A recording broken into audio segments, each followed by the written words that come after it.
Welcome to The Favorites, the podcast from the Action Network. That's right. It's a little bit different, this time. We are presented by our brand new presenting sponsors, our friends at Bet365. We're super excited about that.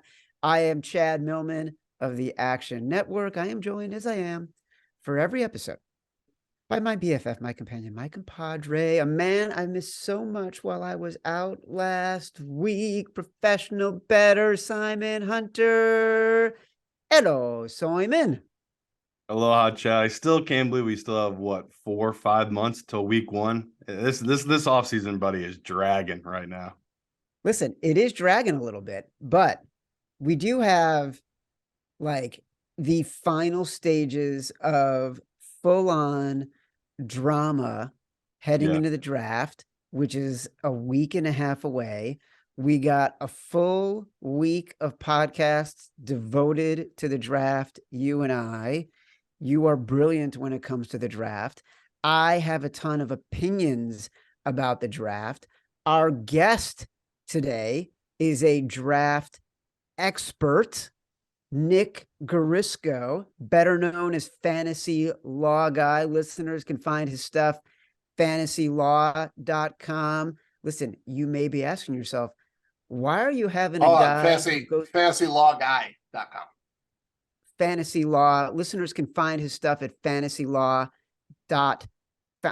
Listeners can find his stuff at fantasylawguy.com. You may be asking yourself, why are we having a guy who's known as Fantasy Law Guy on the podcast to talk about a mock draft? But Nick is a longtime NFL mock draft expert. His final NFL mock drafts have finished within the top 6 most accurate in 3 of the past 4 years, as judged by Mock Draft Database. We're going to bring Nick on in a sec. He's got a fascinating story. We talked about it before he came on the podcast. He's going to explain to us how he ended up doing this and where he's doing this podcast from. Before we get to Nick, all right, you guys know how much I love Game Time, right? I've talked about it so much on this podcast. Not only do I love it, true story, I was out last week. I went to the Yankees game, Friday night, Yankee Stadium. I used Game Time to buy my tickets. I swear to God, that's what I did. If you're looking to get out to a pro or college game this week or even a concert, Game Time has amazing last-minute deals on tickets to all of these. I'm opening Game Time right now from my house here in Connecticut. Lo and behold, I got Yankees tickets playing the Angels tonight. You can get them. I can get into the building. 19 bucks. How good is that? And I'm telling you right now, it's a great experience no matter where you live. Download the Game Time app, get out and have some fun this week. You deserve it. And you can redeem code favorites for $20 off your first purchase. Terms apply. Again, just download the app, enter favorites for $20 off. Download Game Time today. Last minute tickets, lowest price guaranteed. And by the way, did I mention? Yes, I did. As a reminder, the Favorites podcast is proudly presented by Bet365, the world's favorite sportsbook brand. Sign up with promo code ACTION to get Bet365's exclusive sign-up offer. Bet $1 on any game. Get $200 in bonus bets. Must be 21 or older. Offer is available in Colorado, New Jersey, Ohio, and Virginia. In the United States, you got a gambling problem? Call or text 1-800-GAMBLER. Simon. Yeah. We freaking love the draft. Should we bring Nick in? Let's do it. Nick, welcome, man. Thank you so much. This is honestly an honor to be on the show today. I really appreciate you having me. Well, you should be honored. So let me tell you something. Let me ask you something, actually. I feel like I'm still getting my wits about me being back on the podcast off of vacation. I'm flipping words. I'm almost like I'm a puppy. I'm a little too excited about Bet365. I'm too excited that we're, flying on our own right now, Simon. It's making me a little anxious, but people can't see this yet, but they will see the video. Nick is wearing a tie. He looks great. Tell people, Nick, right now where you are broadcasting from.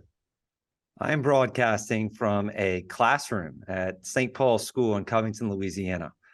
It is a freshman classroom. And what are you teaching there? I'm teaching English 1 and journalism, and I'm teaching law next year. All right. So, fantasy law guy, explain to people why a English teacher in Louisiana is on this podcast talking about the draft, calling himself fantasy law guy. Well, I am an attorney in Louisiana, and I graduated from Tulane Law School. I think one of those diplomas there in the back is Tulane Law School. I graduated undergrad at LSU, so I'm pretty local to Louisiana, and I was an attorney for about 5 or 6 years before I decided to transition into teaching. I wasn't getting a lot of job fulfillment and personal satisfaction from being a lawyer, and I thought that I could get that as being a teacher. And so far, so good. I pretty much knew the moment that I stepped into the classroom and started instruction, I pretty much knew that this was kind of my calling. I was going to do it for the rest of my life. As far as the brand name goes, yeah, I guess now it's not as applicable being fantasy law guy, but that was just kind of something I branded myself with, and it's fantasylawguy.com is where you can find information. I'm a huge nerd about fantasy football drafts and about the NFL draft, particularly mocking the NFL draft round 1. And it's something I've been doing every August and every April, honestly, for the last decade plus. And so you started doing this and you started putting it online and started getting attention. Is that what happened?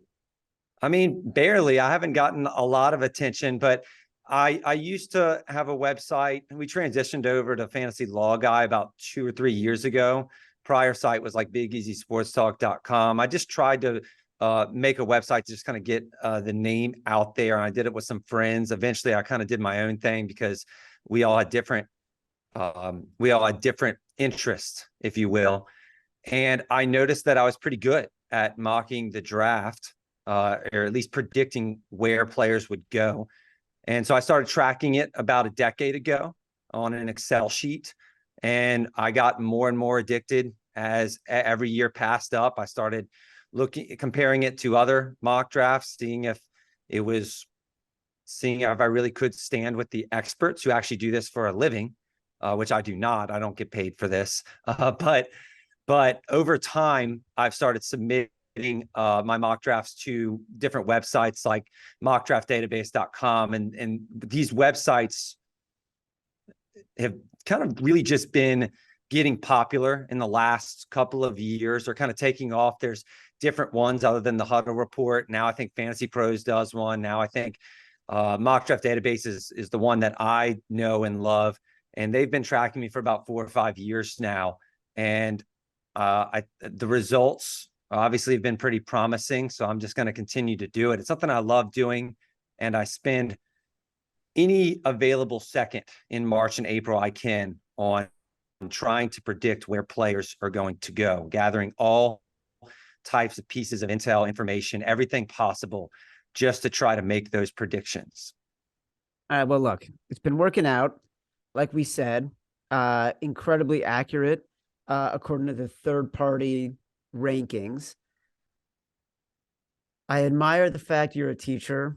As the father of a 16-year-old sophomore in high school boy who just spent spring break with him and his buddies, these guys can take disengagement and disinterest and quietude to an art form.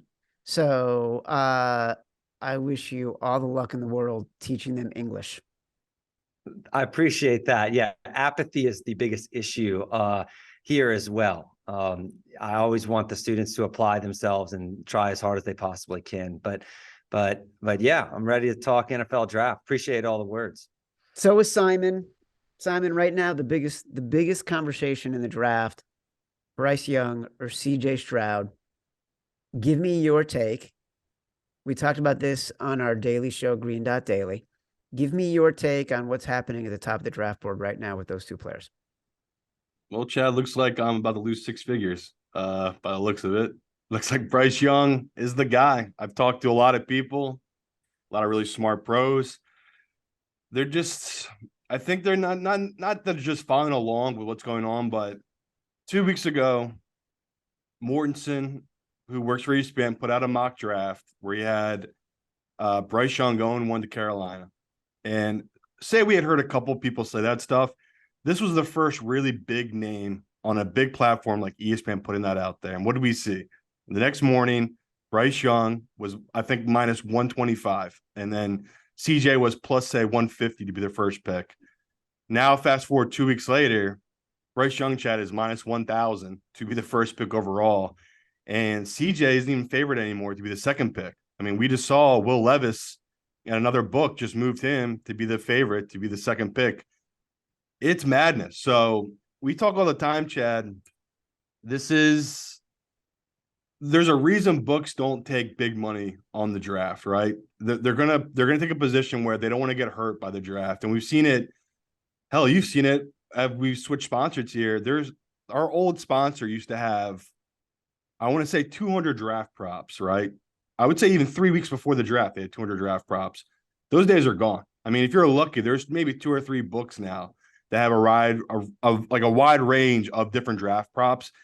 Things have just changed. So right now, the way that, most people are mocking it is Bryce Young will be the number 1 pick. I mean, if he's minus 1,000, the books are clearly taking a stand right now. And this is all based off, once again, people in media who, we can say what we want, their job is to get viewership. Like at the end of the day, Adam Schefter's job, he doesn't need to be right about the draft, right? You can go through his phrasing, how he words things. He'll never take a complete stand. He goes, I'm hearing, sources say. He'll never say, this is definitely going to happen. So I love it. Like, to me, this is what I live for, Chad, the drama. And we already talked about earlier today.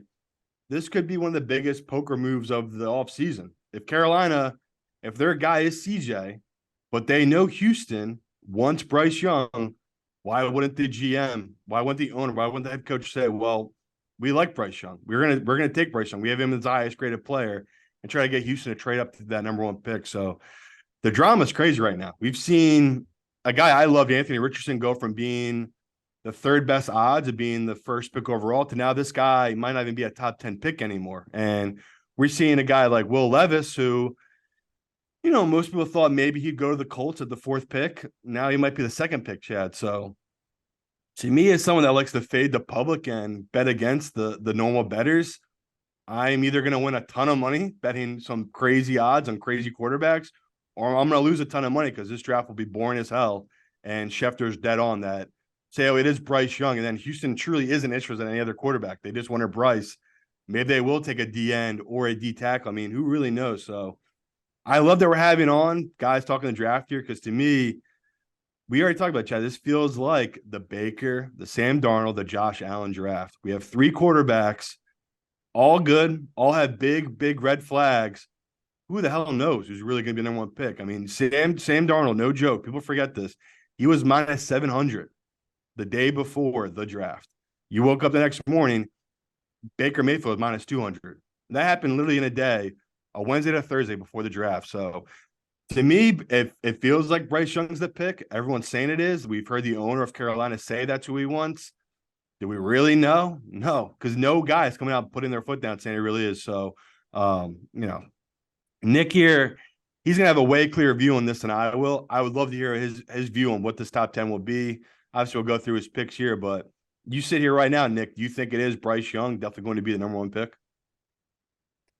I do think that it's going to be Bryce Young, but I wouldn't have thought that even a couple of days ago, especially a week ago. I, like you, thought that the tea leaves were pointing to CJ Stroud being the selection at number 1. There were videos that were done by CJ Stroud on underdog.com. By the offensive coordinator for Carolina, who pointed to Stroud as his favorite quarterback in the draft. That was done on underdog.com. A lot of people were looking at the height similarities between Frank Wright and his quarterbacks. The only thing that was really clear was that Carolina was going to take a quarterback at pick 1 when they made this move, but the books really jumped on CJ Stroud immediately.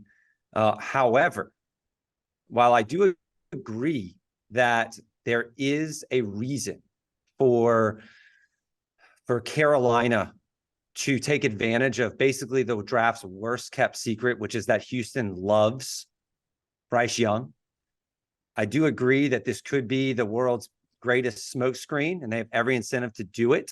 And I also find it very suspicious that this leak wasn't just to Chris Mortensen. Like every media pundit, local and national, was all of a sudden within a span of 2 days, all of a sudden, hey, they're taking Bryce Young. Bryce Young's the guy.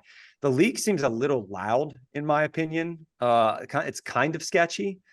But like you said, minus 1,000 is almost a certainty. So I'm really starting. In fact, I just made that finals. I was holding out hope like you were that it was going to be Stroud.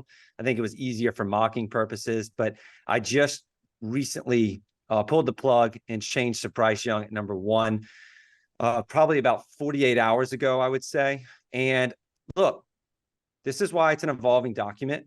And this is why, or the mock drafting is. And yeah, this could be a Baker Mayfield situation. It could be like I think in the NBA draft, there was controversy at number 1 and Paulo Banchero. It wasn't figured out until, I don't know, the night before, maybe the morning of. So this has happened, especially as sports betting, the drafts have become more popularized throughout the states, and especially here in Louisiana, which it just became legal. Last year was the first draft where we were allowed to bet on the draft. However, right now I'm assuming that the draft starts at 2 and I'm mocking accordingly. But to your point, Simon, I'm not going to be shocked despite the number, the minus, 1,000 that Bryce Young is going to be the betting odds for the first pick. I'm not going to be totally stunned if it is CJ Stroud. I'd be surprised, but I don't think we should rule it out to this point, especially because I believe CJ Stroud has a visit with Carolina coming up this week. And I bet you, if it's in the NFL's best interest, I bet you we hear some stuff like, oh, well, CJ Stroud's giving them something to think about now. And I could just kind of see that playing out this week, but we'll see. As of now, I have Bryce Young mocked 1, but again, I just changed that in the last 48 hours. How often, Nick, will you change your mock draft? Every day. Not to cut you off, but there's something I'm really passionate about. I think that a lot of websites do kind of a disservice, or a lot of experts kind of do a disservice by only putting out like 1 mock every 2 weeks or whatever it is. Really, I am grinding every day on this. So every bit of information, Simon knows this better than anyone.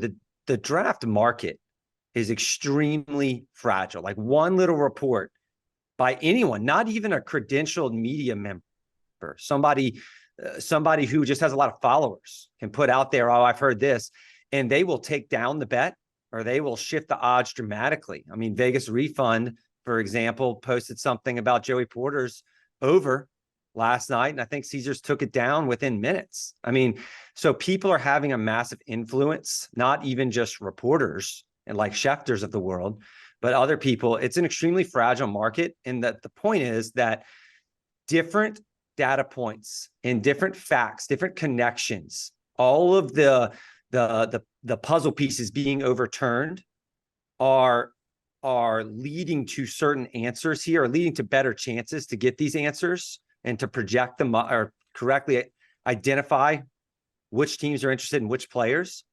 Some of it's fake, some of it's real. But my point is, I'm grinding on this stuff every single day. I mean, it is not uncommon.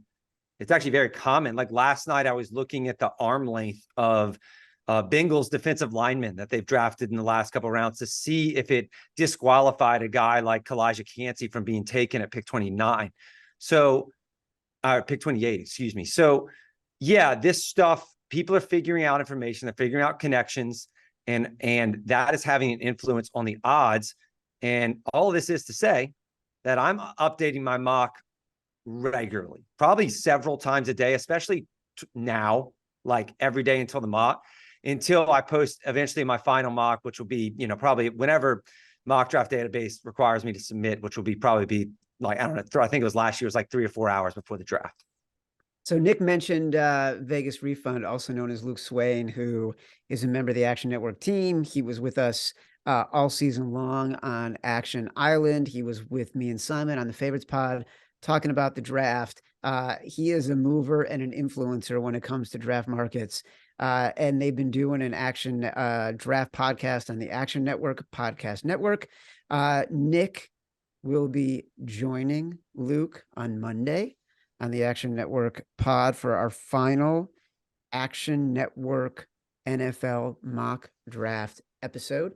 Simon, you and I have been through this before. We went through it with the Trey Lance and Mac Jones stuff, and you came out ahead on that. It was a big, big win for you. And you just mentioned you could be down significantly. Are you laying off? Are you hedging? Like, how are you managing your outlay when rumors like this are swirling? I feel like I'm just going to take it on the chin. It was just a bad read by me. The Bryce Young thing will never make sense to me. If Bryce Young ran a 4.3 40, 100%, I would have been like, okay, this kid makes sense to be the number one pick. But he's not like Kyler Murray. Kyler Murray is 23 pounds heavier than this kid was, and he ran a sub 4.40. It's like Bryce Young is not that kind of athlete. The kid is just arguably one of the smartest football players ever. And like, I get it. That's a huge strength, but I just never saw a team. Again, it's such a big deal. I can't stress it enough. We talk all the time, Chad. There's 10 of these guys in the league. It's really hard to find a starter in the league. It's really hard to find a Jalen Hurts. It's not that hard to find a Ryan Tannehill. Like that, Tannehills happen all the time. Any of these guys could be another Ryan Tannehill, a guy that, yeah, he's good. He can win. He can make some plays when he has the right players around him. But he's that superstar level player. And I just never, ever saw that with Bryce Young here. Like, I get it where these people are coming from. This kid's ceiling is incredible. But to me, that was a bad read by me. And then I let the books dictate it too much. Like we were just talking about earlier, when CJ became minus 190 or minus 200, I was like, okay, this is the move. This makes sense now. Like, this number will keep going up. This is who they're going to want. But that, once again, that was based off of nothing. That was just my own opinion, what I'm hearing from people. So that's the toughest part of this year is Schefter has a deal with different people, right? Schefter could be working. He could be close agent friends with whoever, Bryce Young's agent, or he could be working with the Panthers on trying to get this information out there so the Texans do make a move. That's the hardest part of this year. And that's why the books, they just don't take the money, Chad. Like, even if I wanted to get out of my position, it would be so much work to get a ton of money down on Bryce Young to be the first pick. It wouldn't be worth it, honestly. It would not be worth it. Not only how much I'd have to pay in taxes, how much I had to pay all of my runners to get the money in, it would not be worth this point. So bad read by me. Definitely looking like I'm going to take on the chin, but I'm a psycho. Like, I already bet more on CJ to be the first pick still. So it's one of those where I'm kind of digging my feet in a little bit about it. I'm trying not to be too stubborn about it, but from everything I hear, Chad, as we sit here on Tuesday, a week and 2 days before the draft, it seems like it really is a poker play by Carolina about Bryce Young, but the owner does like Bryce Young. Tapper likes Bryce Young. And at the end of the day, I told you, I've been in these war rooms now. I've worked with NFL teams. It don't matter. You literally give your opinion to this guy who's writing the checks, and he's the one that makes the decision. And we see all the time how stupid that is. Like, literally, the rumor was that they were going to take Sam Darnold, the Browns. Okay, sure, Sam Darnold will work out anyway. But apparently a homeless man was the one talking to the coach about Baker Mayfield. Maybe that was a Johnny Manziel thing.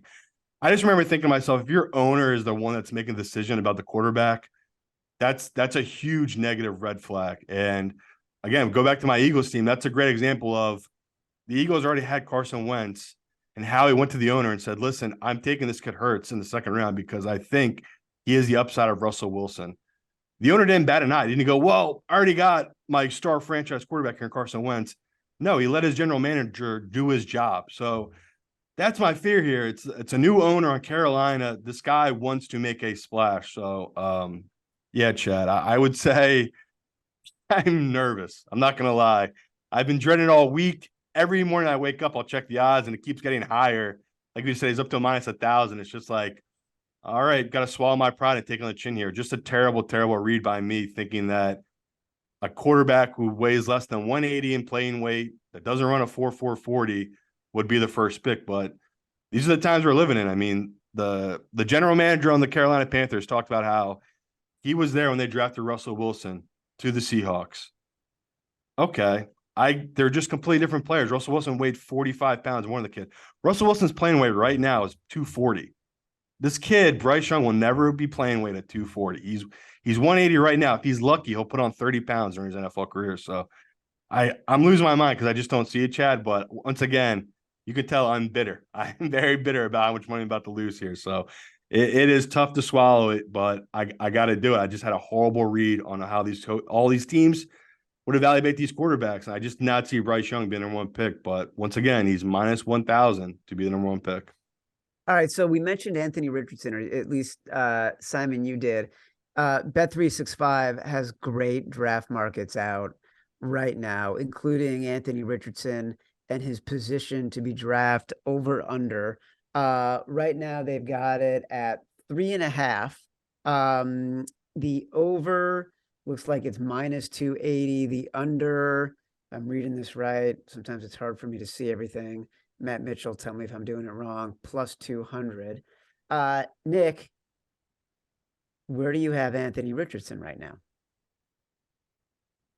There's always a possibility of a trade up. The Texans, let's work under the assumption that Bryce Young is going to be the pick at number one. I don't think it's over yet, but I think for the purposes of this discussion, we'll assume that Young's going to be taken number one. Well, that means that the Texans at pick 2 are either going to take the quarterback 2 on their board, because we know they love Bryce Young.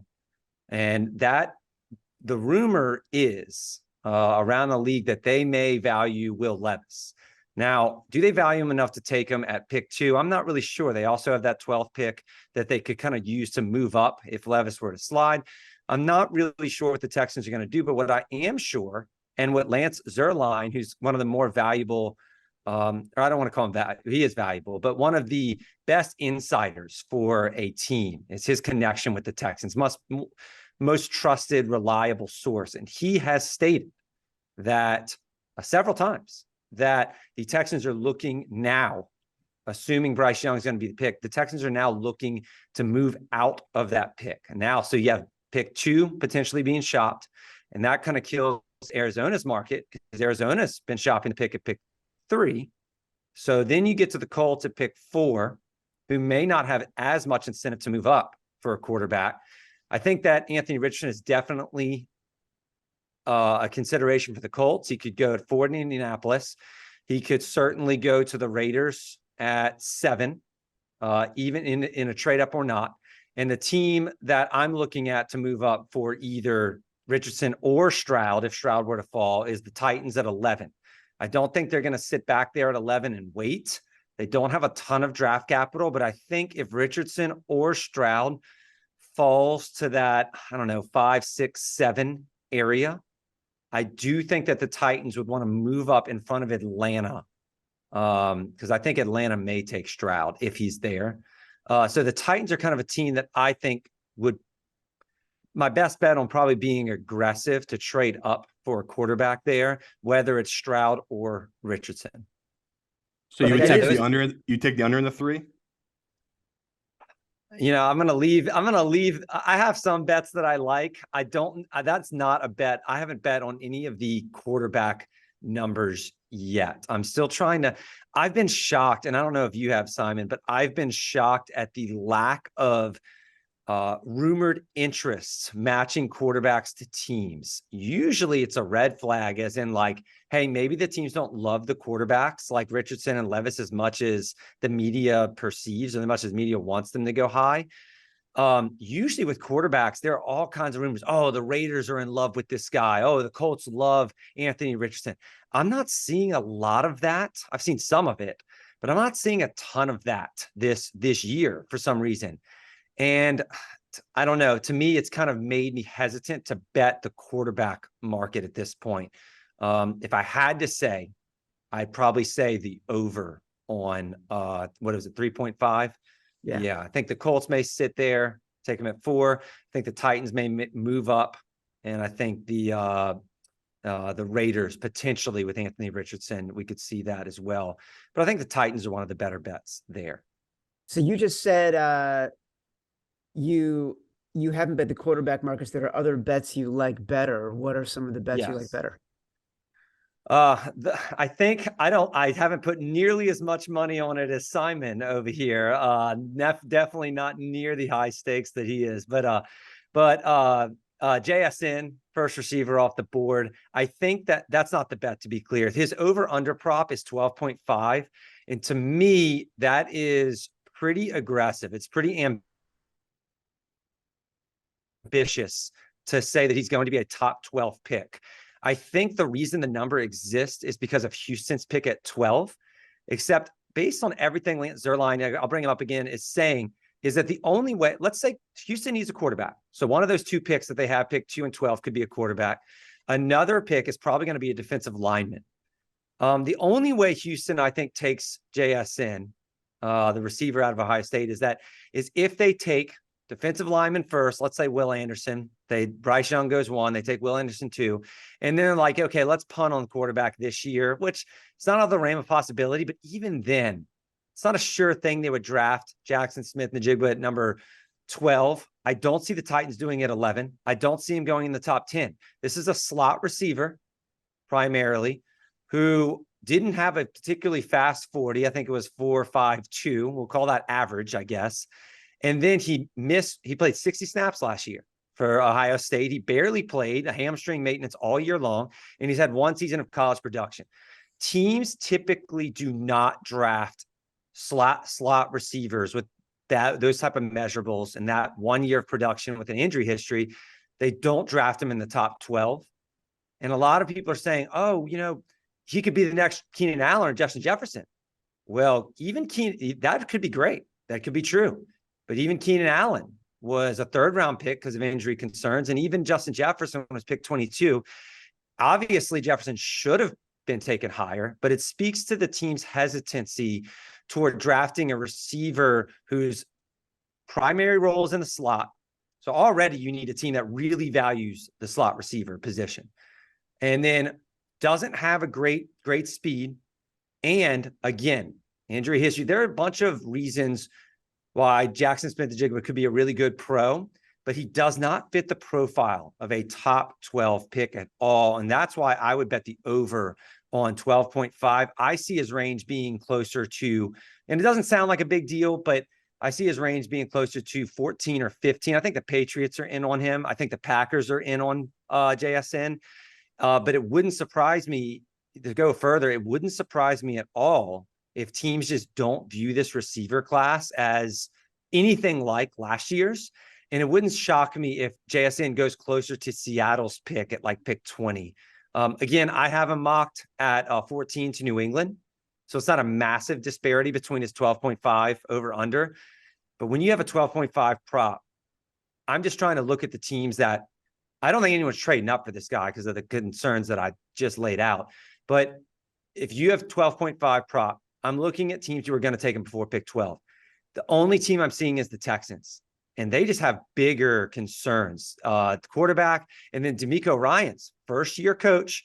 You have to believe he's going to want a defender with one of those picks. Like I have a very tough time believing that the Texans aren't going to take a defensive player with one of those 2 picks, whether it's pick 2 or pick 12, seeing as DeMeco Ryans is a defensive-minded coach and former player for the Texans, former linebacker.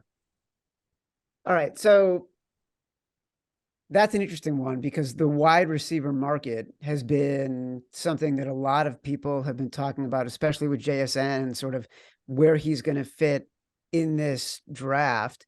If you were to run through right now, as of Tuesday, April, what is today? April 18th. 18th? 420s in 2 days, bruh. 420s in 2 days.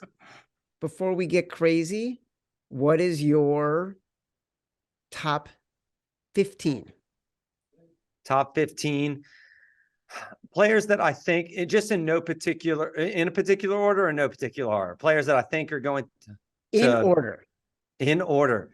Well, that's tough because I'm still waiting out the trades. But right now in my mock draft, I think I have the Texans taking Will Anderson 2 after Bryce Young goes to Carolina.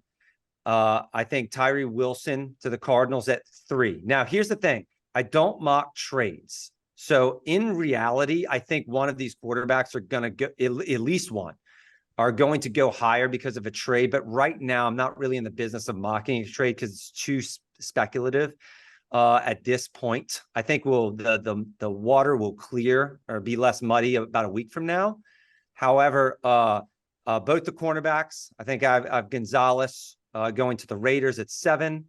They could also go offensive line. Witherspoon going to Detroit at 6. He's a really, really good fit there. And I believe he's the betting favorite to go 6. 5, sorry, I'm working in a jumbled order. I'm just kind of thinking about all the big time, the top 10 prospects here. Seattle, I'm not really buying their interest in a quarterback at all. And same for Detroit at 6. Seattle, I have them taking either Tyree Wilson or Jalen Carter. Obviously, if Will Anderson's there, I think they'll take him as well. Defensive ends, Nolan Smith, Lucas Van Ness, probably top 15 picks. Nolan Smith probably might go a little higher. Atlanta, I would say Nolan Smith's range is between Atlanta at 8 and maybe pick 19 there. Same for Van Ness, probably 8 to 19. Jalen Carter, I have going to either the Seahawks at 5, the Bears at 9, or the Eagles at 10. Those are the 3 teams I've kind of zoomed in on for Jalen Carter. And could see Bijan Robinson in there. Could see JSN at 14 or 15. I think I have him going to the Patriots right now. I don't think any other receiver will be taken in the top 15. But then you have the offensive tackle market. You have Paris Johnson Jr. could go as early as I believe to the Chicago Bears at 9. They could also take Broderick Jones out of Georgia. They could take Peter Skoronski. They're in definite need of a left or right tackle, depending on what they want to do with Braxton there. And I think that Darnell Wright is also in play for the top 15. There's a lot of tackle needy teams, and those 4 offense tackles are a good bet to go with, at least in the top 16, I would say.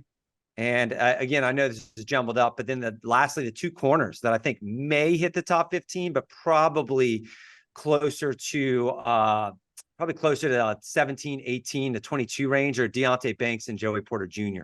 Those are, I think I've covered all the players there who are expected to go. I kind of view it as a top, excluding the quarterbacks, probably a top 16 right there, excluding quarterbacks. You add 4 more, and now we're at top 20. So those 4 quarterbacks going in the top 20, and all the players I just mentioned, I believe I reeled off 16 players. I kind of see that as, some players will go a little bit later. Obviously, players always fall. Those are the 20 players that I feel very comfortable with mocking in round 1. And a lot of these websites will grade accuracy on if you miss out on a first rounder at all. Those are players that I can say, not for 100% certainty, because you always have medical rumors or whatever that can change everything. But I can say right now, I feel confident that those players, the 20 that I just listed, the 4 quarterbacks and the 16 other players, will go in round 1.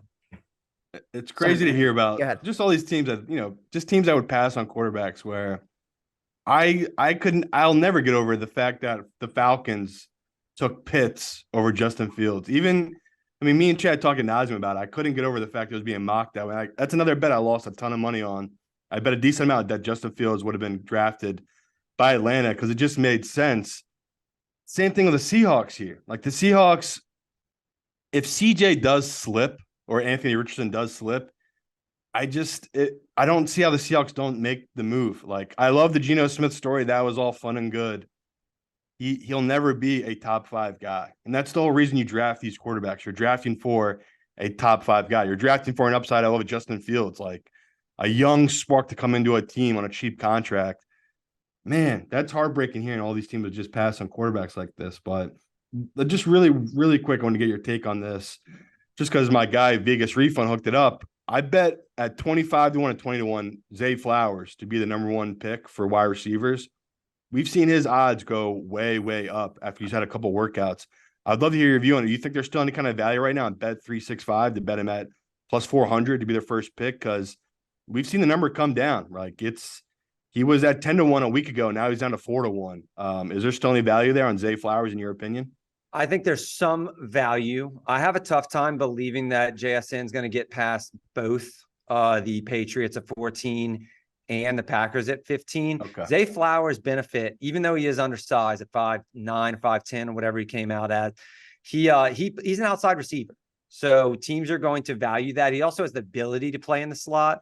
A team that I have been looking at for Zay Flowers a lot. I personally believe Zay Flowers is going to fall into that range, that 20 to, I want to say, I mean, you're looking at the Seahawks who need a slot receiver at 20. And he kind of fits the profile. I think Josh Norris did a really good job explaining how the Seahawks have not signed anyone to overtake Marquise Goodwin, who was a pretty good, I think he played over 400 snaps for the Seahawks last year, and was a great role player for them. They have not signed anyone to take that role. Zay Flowers could be the guy there. Also Jordan Addison, I think, but going to the Seahawks, going to the Chargers at 21, the Vikings at 23. That's kind of the range I'm expecting Zay Flowers to fall into. Would it shock me if Zay Flowers went ahead of Jackson Smith, Najigma? No, absolutely not. I think that it's not something that I've bet, but it is, yeah, he is trending up. I totally agree with you. And not only is Zay Flowers trending up, Simon, you may have noticed other receivers who were projected to be picked prior to Zay Flowers, or at least near him, like Quentin Johnston, have been trending downwards. I think teams, and this isn't players rising on teams' boards, it's the media figuring out more how the NFL really views these guys as more boards are made last week and going into this week. Quentin Johnston is now viewed to be pick 25 and above, or pick 25, pick 31, Kansas City. So in fact, that was a bet I made, is that a matching team to player. I think Quentin Johnston to Kansas City. I think I got it like plus like 3,000 odds, which I thought was generous, but just because of their need for a receiver. But anyway, no, I think other receivers, as they're trending downward, Zay Flowers has been going upward. So yeah, I like the bet. It's not one I made personally, but I like that you have some skin in the game there, because yeah, for all the reason I stated about JSN, I do think some teams like the Patriots and Packers will like him a lot. But if he falls past 14, 15, those would be the teams I would be scared of if I were you when they were on the clock. I don't think Washington is going to take a receiver at 16. I don't think Pittsburgh is going to take a receiver. They have offensive tackle and cornerback issues. That's been where all their visits are. Detroit at 18, probably defensive side of the ball, if I had to say. Tampa Bay at 19, too many offensive tackle concerns. They already have good receivers anyway. So now you're at Seattle. Seattle could definitely take Zay Flowers over JSN. So yeah, I envision the scenario. Again, I have JSN going, I think 14 in my mock, and Flowers going either to Seattle at 20 or I think Minnesota at 23. But yeah, I could see it. We've got another pod of draft coming up on Thursday. Nick is going to be on the pod with Vegas Refund on Action Network Podcasts on Monday. It's draft season, folks. We cannot get enough of the draft conversation. I really want CJ Stroud to go number one, just because I want Simon to win, because I root for my friends. Me too. Thank you, Chad. I want Nick to have the most accurate mock draft again, so he can continue to have his star rise. I want to remind people that we are now sponsored by Bet365, which I don't need to tell you again and again. I'll tell you, is the world's favorite sports book brand. Sign up with promo code ACTION to get Bet365's exclusive sign-up offer. Bet $1 on any game, get $200 in bonus bets. You must be 21 or older. Offer is available in Colorado, New Jersey, Ohio, and Virginia. Gambling problem? Call or text 1-800-GAMBLER. Nick Guarisco, FantasyLawGuy.com. You'll be back on the podcast. For Simon Hunter, my co-host, for Matt Mitchell, our producer, this has been The Favorite Podcast. Download us from Spotify, Apple Podcasts, wherever you get your podcasts. Rate, review, subscribe. If you're following us from the volume and you haven't subscribed, now is the time to subscribe. Leave us 5 stars. Say whatever you want. Feedback is a gift. Until next time, love you.